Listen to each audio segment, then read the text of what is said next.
Let's go ahead and get started here. The purpose of this video is going to be to show a live demonstration of an actual MEUHP open enrollment through FTJ Connect. So I'm going to try to provide you some tips and guide you through some of the stumbling blocks here.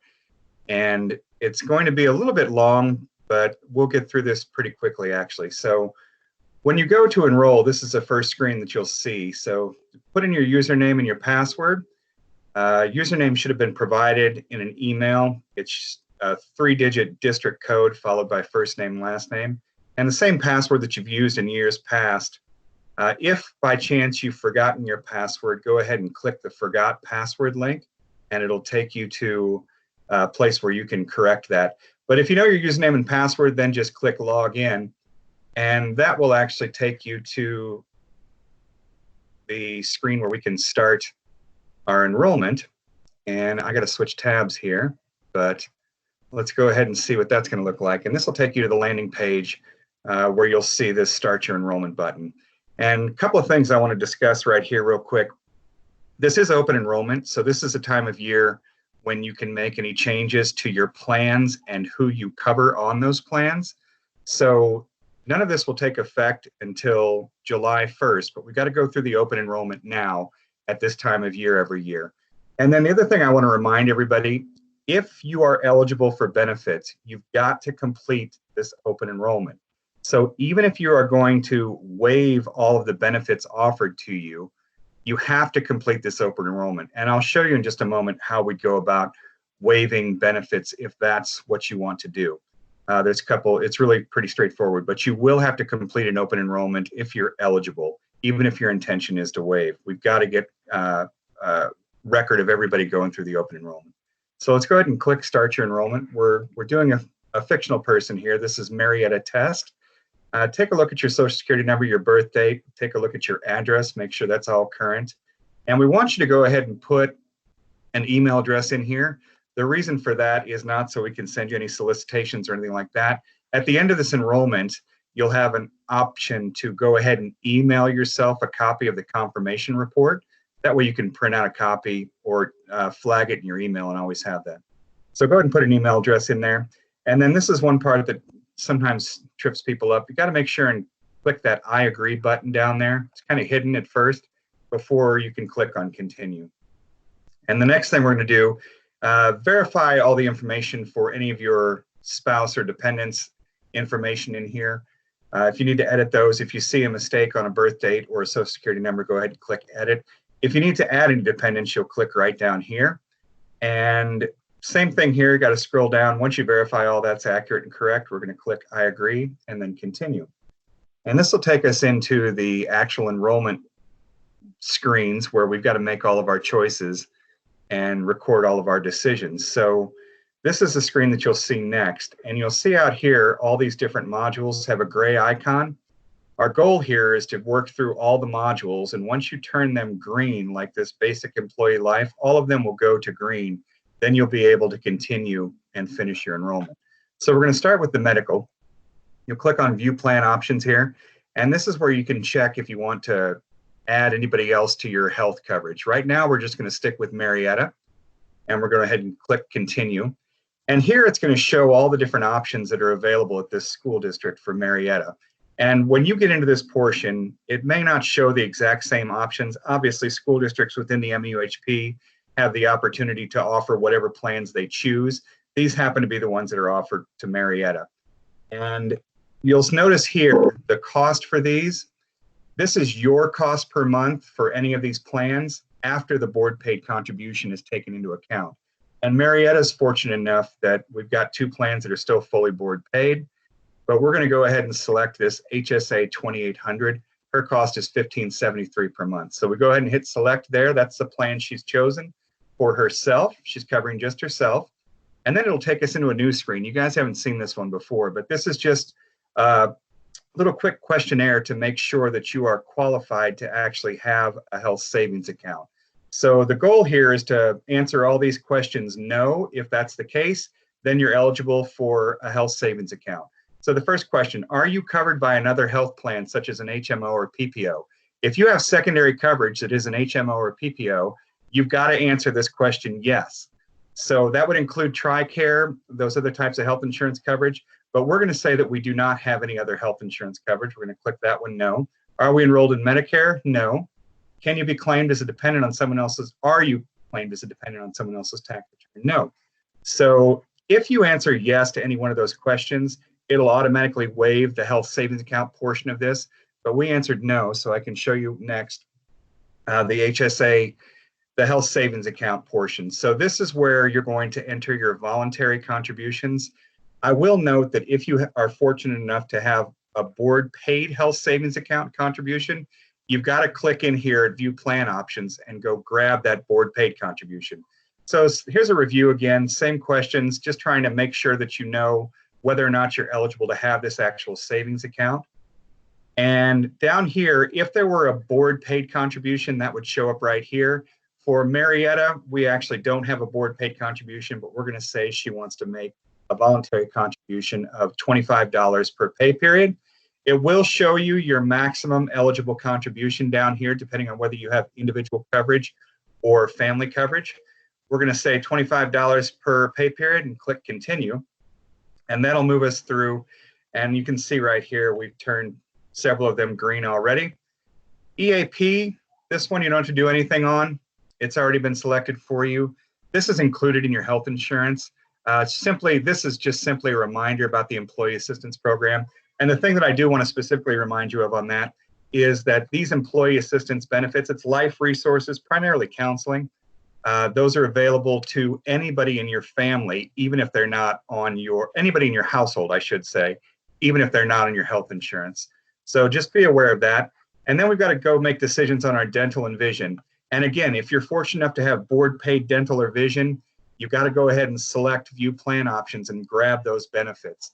And for the dental, we're going to go ahead and in this case, we're going to say that she needs family dental. So we're going to go ahead and check all the boxes for Mark, Matthew, and Marty. And then we click continue. And you'll see the options that are available in this district. And again, we offer more than Emeritus Dental. This can vary from district to district. And in this case, these are the costs for the basic and the premium dental plan. Those are both available to Marietta. We're going to say that she wants the premium plan, and there's her cost per month. We talked earlier about those that are going to have to come in here if they want to waive benefits. You've seen this as we've moved down before, but in this case, we're going to waive the vision.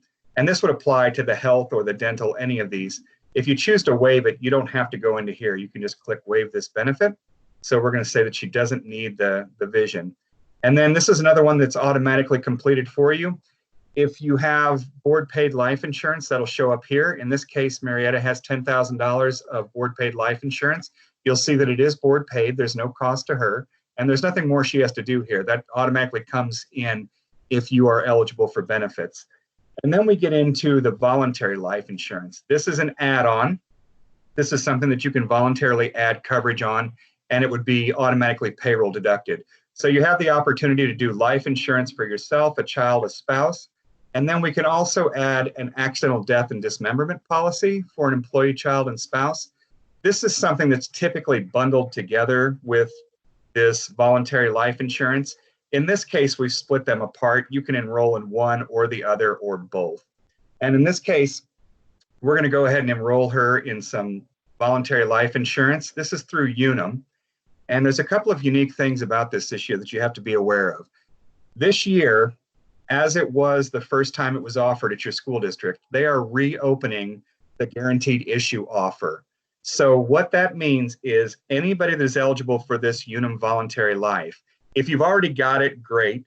If you passed on this in the past, if you didn't want the life at that time, you've got another opportunity to get some more life insurance on a guaranteed issue basis, meaning they are going to ask you absolutely no health questions. You want it, you select it, and you go forward. And the other key thing about this policy, if you have purchased this policy in the past, or if you are going to purchase it this year on a guaranteed issue basis, they will allow you to increase your coverage in future years with no questions asked. So everybody that's eligible for this, it's guaranteed issue for an amount up to 5 times your salary or a maximum of $200,000. And as long as you already have this, or if you are going to purchase at least $10,000, that's the minimum amount, then you have secured yourself the opportunity to purchase some additional life insurance up to whatever your guaranteed issue maximum is. So 5 times your salary or a max of $200,000. So as long as you get that little bit, you may not even need life insurance this year, but go ahead and get into the program. It's pretty inexpensive. It's 85 cents for that $10,000 worth of coverage. And then you've secured yourself the opportunity to purchase some more life insurance in the future if you are starting a family or buying a house, or if your health conditions have changed. In this case, we're going to say Marietta's interested in $100,000 of coverage. At her age, it's $8.50. This product is age banded. So every 5 years, there are different age banded rates. So 30 to 34, 35 to 39, 40 to 44, and so on. And as you move through those age bands, your price will increase over time. So we're going to go ahead and take the $100,000 for the coverage. And now we get down to the spouse life and the children's life. We want to make sure that everyone's aware that there is a guaranteed issue offering for the children and spouses as well. And that's important because some of you will remember right after the basic employee life, there used to be a little life insurance policy here that was offered to you called dependent life. It was a little $2 a month premium, and it put $5,000 worth of coverage on the spouse and $2,000 worth of coverage on the children. That has gone away. So in order to make sure that those people that used to have that policy can continue to get some life insurance if they want, we've, again, reopened the guaranteed issue offering. And in this case, we're going to say that Marietta used to have that little dependent life, so we're going to add some life insurance on her children. Check them both there, click continue. This one's $1,000 increments, so you can purchase anything from $1,000 up to $10,000 worth of coverage, and it can't exceed the amount that you have on that you purchased for yourself. But in this case, she purchased $100,000, so we're going to go up to $10,000. $2 now puts $10,000 worth of life insurance on both of her children. So a single $2 per month premium gives you $10,000 worth of coverage on each and every one of your children. So we'll go ahead and do that. And we're going to say that she needs some spouse life insurance, again, because we're replacing that little policy that went away. So we'll go in and we'll check mark. And this one is on the basis of $5,000 increments. The spouse rates are a little bit more expensive than the employee rates, but they're still pretty affordable. And in this case, the guaranteed issue offering is only a maximum of $50,000. But same thing applies here. As long as you already have it, or as long as you get it this year when it's on a guaranteed issue basis, you'll have the option to increase this in the future up to $50,000, no questions asked. So we'll go ahead and add that to mark. And as I said, the accidental death and dismemberment, that's a pretty inexpensive way to enhance your life insurance if you choose to. And this one is not age banded. And we'll go ahead and do the same $100,000 on Marietta. And you can see that's only $3 a month. And that premium does not change over the life of the policy. So you can double up your benefit if you pass away as a result of an accident. That's a pretty common add-on to voluntary life insurance. And we're going to go ahead and waive that then for the spouse and children. And that gets us almost to the end here. If you decide for whatever reason you want to save out of this and finish later, you can click that button and it'll save your progress, and you'll pick up, you just log back in and you'll pick up right where you left off. Or if right now we don't want to save and finish, but we forgot about editing some information about our spouse or children, or we want to go back a few modules, you can always click up here as well. So we're going to click continue because we've turned all of these green. And then it takes you into a screen where you've got to name your beneficiaries. So you're always going to want to double check your beneficiaries. In this case, we're going to make the spouse the primary beneficiary. You wouldn't be surprised, you would actually be surprised how many times people forget to clean this up, maybe after a divorce or a separation, something like that. So take a quick look at your beneficiaries.